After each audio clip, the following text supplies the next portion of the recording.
You're listening to Parasearch Radio. News, views and reviews from the world of the paranormal from across the UK and beyond. Find us on Facebook, Twitter and the World Wide Web.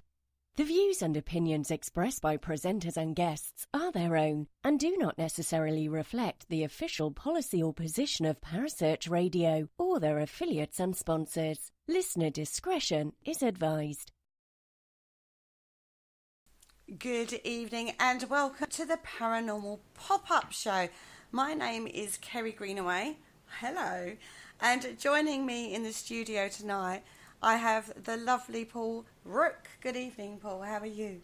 Hello. Yeah, I'm good. Good, thanks. And the lovely Carl Hutchinson. Good evening, Carl. Good evening, everybody. This is a new thing, right? It's a bit weird. They're all weirded out. This experience is all I can say on this one. It's just a Skype chat, lads. It's just a Skype chat. That's all we're doing, right? It is. Yeah, that's it. That's it. Exactly. Yeah, nothing wrong with that. Nothing wrong with that. Now, something. Just got to remember to curb the language. Oh, obviously, curbing the language. Okay, so there's been something trending on the socials recently that I thought we could have a little chat about tonight. And that is, is it okay to do GoFundMes and stuff like that for paranormal reasons? Paranormal research, I don't see why not. Okay. But people are doing GoFundMes for equipment, then GoFundMes for hiring of a location. Do we think that's acceptable in the field?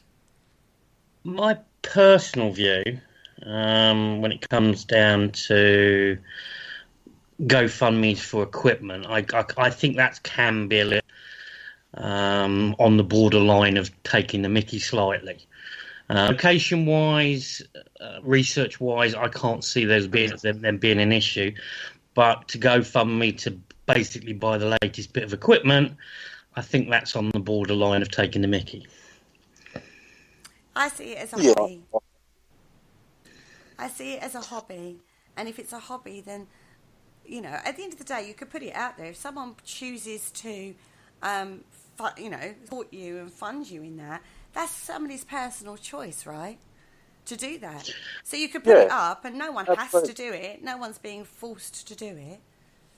No, because I think it comes down to another thing is that when people talk about people paying money to go on events, at the end of the day, it's your hard-earned cash. You've earned it in your way, however you earn an income, and if you want to spend it on something, it doesn't matter who or what anybody says, you have every right to spend it in that way. Yeah. Exactly. No, I pretty much agree with Carl.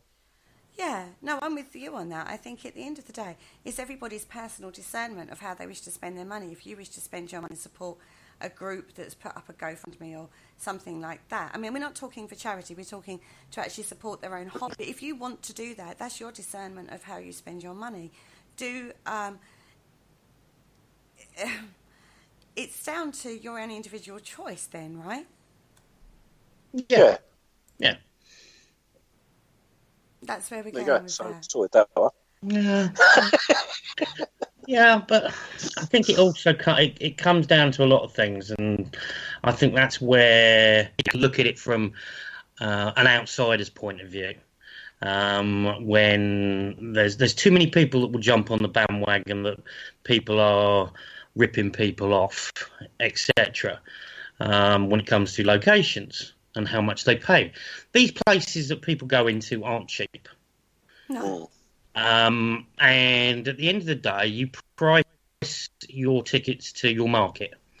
If you want to charge people a set fee, that's up to you. And if your fan base or your loyalty base or whatever you want to call it is willing to pay the money, then I don't see why I should stand up and say no, that's wrong in any way.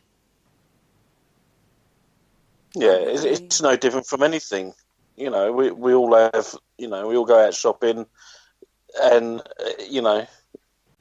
it's just down to me. So what price they charge for products and events, and it's no different.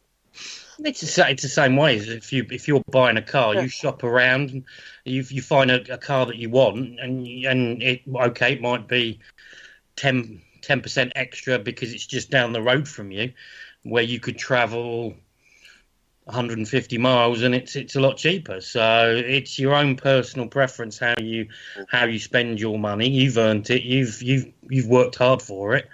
There shouldn't be anybody out there on their little soapboxes saying it's wrong that you're spending money the way you want to spend your money.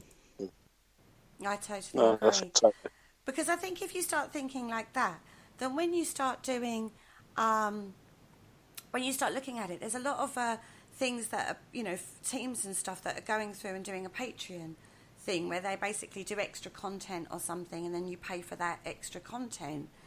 And that's no different to help fund your hobby, is it? No, not at all. That's no different whatsoever. No. I presume you're talking about people who basically will set a subscription type service up where they get exclusive content to what is normally available to any other person that isn't a subscriber. I can't see anything wrong with that in a way. As long as what they get is beneficial to the money they're paying, and it's not just anything like that. Which, I can't see anything wrong with that. I mean, there's even stores that do that. You've got like a massive big camping store down the road from me. Okay, They charge. Yeah, I was going to say it's a broadcast interruption.